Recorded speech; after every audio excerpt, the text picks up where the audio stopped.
Hello, my name is Peter Sabala, and this is my Physics 2211 Lab 2.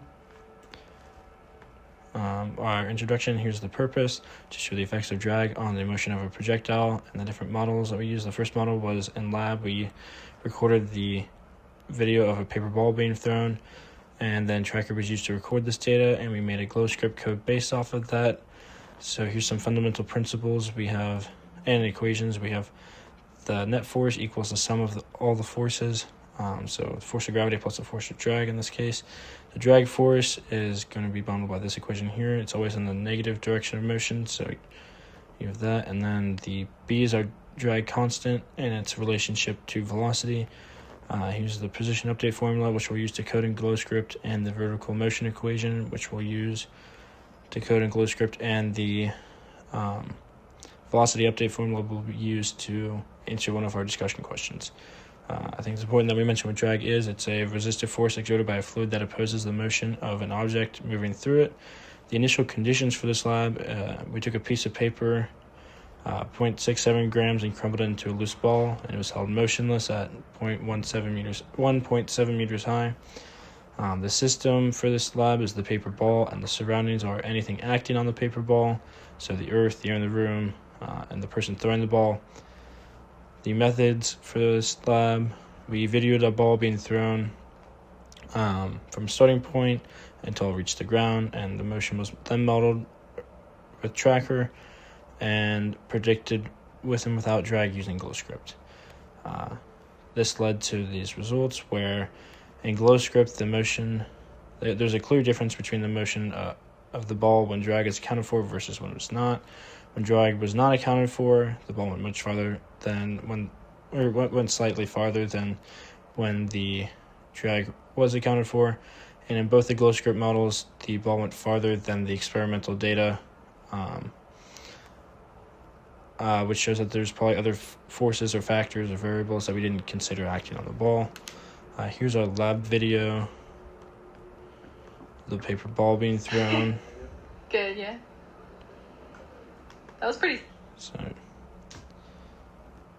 we have our lab video, and then that was used in Tracker to make data points, and then those data points were then used to make this code in GlowScript. You can see here on the left we have the code when drag is accounted for, and you can see our drag constant B is 0.2, so drag is accounted for. While over here, when drag is not accounted for, our drag constant is 0, so there's no drag in that code. And we can see on both sides we have the F net is the force of gravity plus the force of drag. And from that, we have this GlowScript model. You can see the drag acting in this model. And then from that, we get these results. So here's our two GlowScript codes. So we have the one without drag and the one with drag. And you can see that the one with drag went farther than the one without drag went farther than the one with drag accounted for. And then here a blue dotted line is the experimental data, which obviously did not go as far as either of the GlowScript models, which means that there was probably either errors or other factors on the ball, acting on the ball that we didn't account for. But yeah, in the end we can see that drag did have an effect and does affect the motion of the ball. So some possible errors might have been that the paper ball wasn't crumbled tight enough, and this could have caused additional air resistance that wasn't accounted for by the drag, and any spin could have fathered that error. And then the improper use of Tracker, you can see here our experimental data. It's not a perfect curve, so that could have been improper use of Tracker. And then other forces that could have had an effect on the ball that we didn't account for.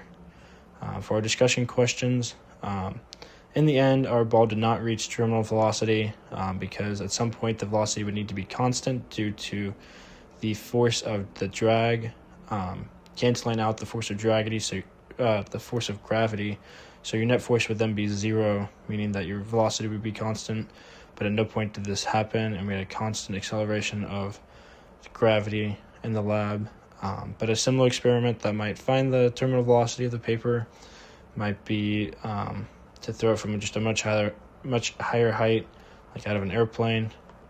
And then if the ball was thrown straight up, it would take longer for the ball to reach the ground because the projectile motion is modeled by this equation here, and you can see that this sine of theta is going to end up making the time of the flight shorter than if it was just to go straight up and back down.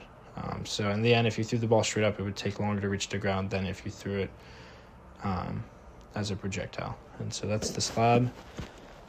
Thank you.